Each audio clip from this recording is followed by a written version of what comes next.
ભરૂચ અંકલેશ્વર શહેરી વિકાસ સત્તામંડળ બોડા દ્વારા ગેરકાયદેસર બાંધકામો સામે કડક ઝુંબેશના ભાગરૂપે અંકલેશ્વરના ભડકોદરા વિસ્તારમાં કાયદાનું ઉલ્લંઘન કરનાર આસામીઓ સામે ડિમોલેશનના કડક આદેશ જારી કરવામાં આવ્યા છે.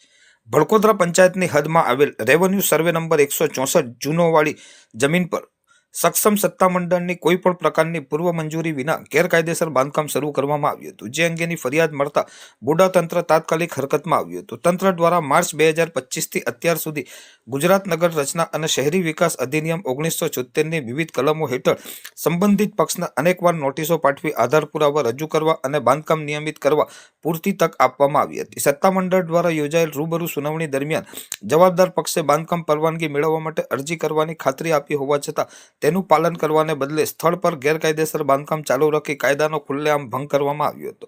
બોડા કચેરી દ્વારા અગાઉ કલમ 36/4 હેઠળ નોટિસ આપીને 7 દિવસમાં ગેરકાયદેસર બાંધકામ સ્વખર્ચે દૂર કરવા સૂચના આપવામાં આવી હતી, પરંતુ આ મનાઈ હુકમનો અનાદર કરી કાયદો હાથમાં લેવાનું અતિ ગંભીર કૃત્ય કરવામાં આવ્યું હતું. આ બાબતે ધ્યાનમાં રાખીને મુખ્ય કારોબારી અધિકારી દ્વારા કડક વલણ અપનાવીને હવે આ ગેરકાયદેસર બાંધકામને વપરાશ તાત્કાલિક અસરથી બંધ કરી તેને જમીનદોસ્ત કરવાનો આખરી હુકમ જારી કરવામાં આવ્યો છે. તંત્ર દ્વારા નિર્ધારિત સમયે પોલીસ બંદોબસ્ત સાથે ડિમોલેશનની કામગીરી હાથ ધરવામાં આવશે અને આ પ્રક્રિયા દરમિયાન માલ સામાનને થનાર કોઈ પણ પ્રકારની નુકસાનની સંપૂર્ણ જવાબદારી ગેરકાયદેસર બાંધકામ કરનાર પક્ષની રહેશે, એવી સ્પષ્ટ ચેતવણી આપવામાં આવી છે. બોડાની આ આકરી કાર્યવાહીથી ભરૂચ અને અંકલેશ્વર પંથકમાં મંજૂરી વિના બાંધકામ કરનાર તત્વોમાં ભારે ફફડાટ વ્યાપી ગયો છે.